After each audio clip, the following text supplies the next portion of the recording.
Don't try this at home. We're not professionals. Not by any means, but hopefully you can learn from our mistakes. Hey guys, and welcome back to House Renovations, Chapter 4. Let me quit yapping at you and let me send you over to our hostesses with the mostesses, Grandpa Luna and the Ghost. Episode 10. Good morning, guys, and welcome back to House Renovations, Chapter 4, Episode 10. Now, today is going to be a somewhat simple day. We're going to be working inside on the toilet, fixing that up. What's going on with that is that the float or the valve that controls the water flow into the tank isn't filling up the tank properly, so we're going to be replacing that. You're going to see us go to Home Depot and Harbor Freight to get some running around done. Also, hopefully we'll be able to get started on some of the white trim today. Don't know because it looks like it's going to rain. It says it's not supposed to, but we'll find out. But let me quit yapping and I'll see you when I get to work. First up was our Harbor Freight and Home Depot trip. So here we are at Harbor Freight. Do we have a goal in mind for what we're shopping for? A little bit, not a lot, but what I need. When I see it, I need it. Basically, there's no goal when you shop at Harbor Freight. Well, we needed a bag to carry stuff out of the store and for our new plumbing tools. And here's what I thought about it. What do you think of that? It matches your eyes. As far as hauls go at Harbor Freight, this is actually our smallest so far. And that's our Harbor Freight trip done.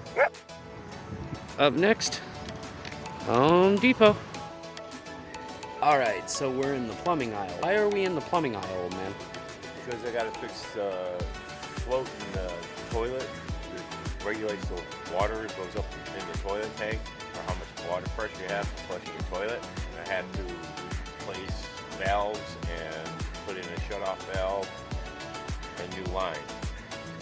Alright, so basically today is going to be a lot of the small inside stuff. Like the old man said, we have to replace what's called the float on the toilet, which allows, well, it doesn't really allow, it helps indicate where the water line is in the tank of the toilet.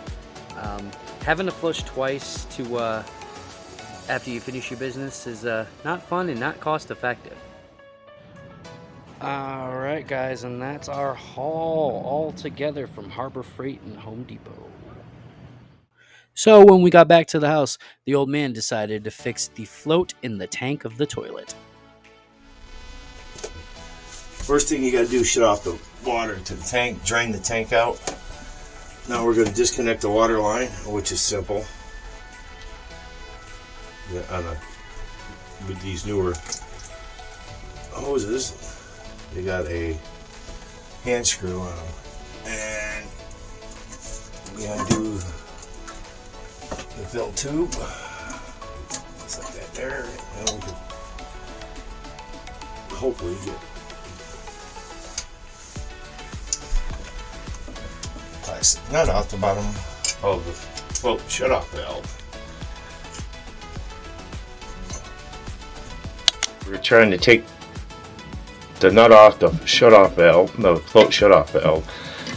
Just, it's old, they're hard to get off.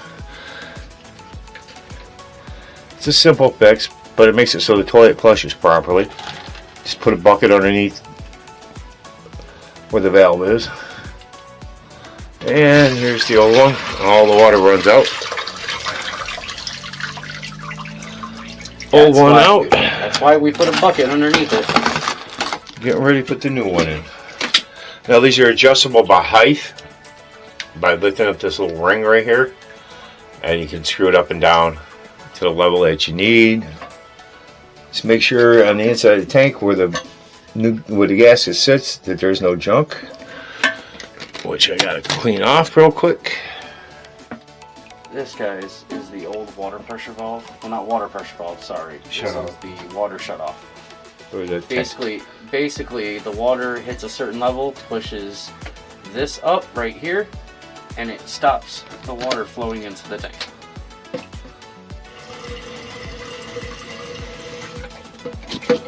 So what the old man is doing right now is adjusting the height for the sensor. Basically what it does is the water lifts up the black mass that you saw on that old one, and it stops the water at that point. You have to adjust the height of it so you can, adjust the water level in the tank. Alright, you guys see that black mass right there? What looks like a black mass? That is the float. That is what activates to let the water know, hey, I need to stop dumping in here. So let's see if we can get this on camera.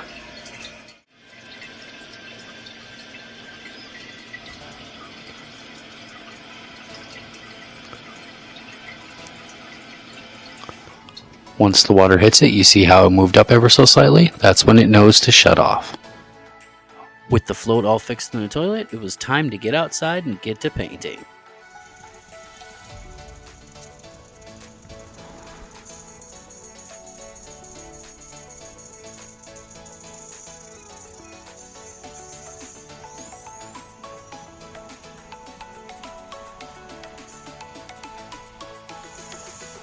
So while the old man was painting the soffit and the fascia, I decided to tape off the window on the far right and get to work myself.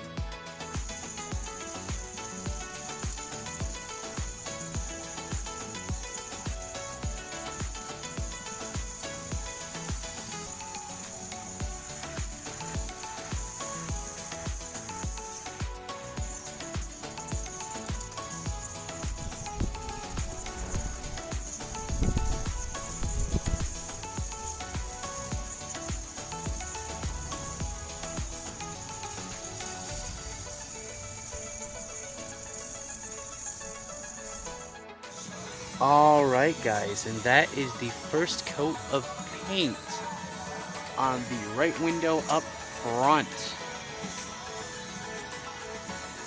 Oh yes, and don't forget Missy Ghost too. Since the old man was in front of the next window, I decided to work on the door frame while he was still working on the soffit and the fascia.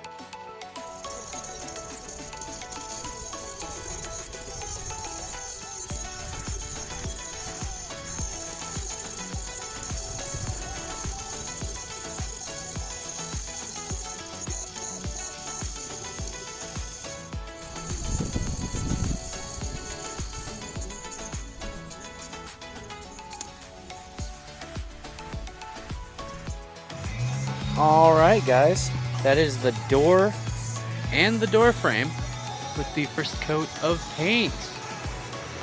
Not too shabby if I say so myself. Since the old man was done with the soffit and the fascia right above that window, he decided to give me a quick little hand. As you guys see right here, the old man is taping up the window like I had the other window taped. It's so that we don't get paint all over the glass, and those windows are kind of hard to replace. They don't make those kinds of windows anymore. I just realized that's a running trend on this, but the storm windows that you guys are going to see in a second here go back on the outside of those. Why are we painting the inside of them? Well, because we want them to look nice.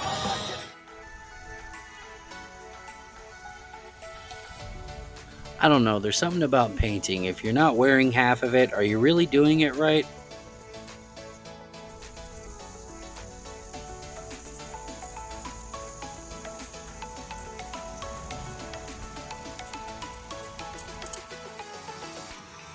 Alright guys, it's not the best in the world, but it is the first coat of paint on window number 2.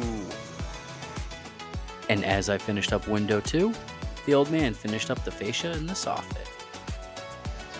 First coat of paint on the fascia and soffit.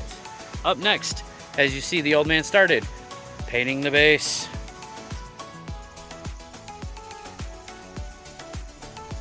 We really had to slap that paint on there thick to fill in the cracks and the holes.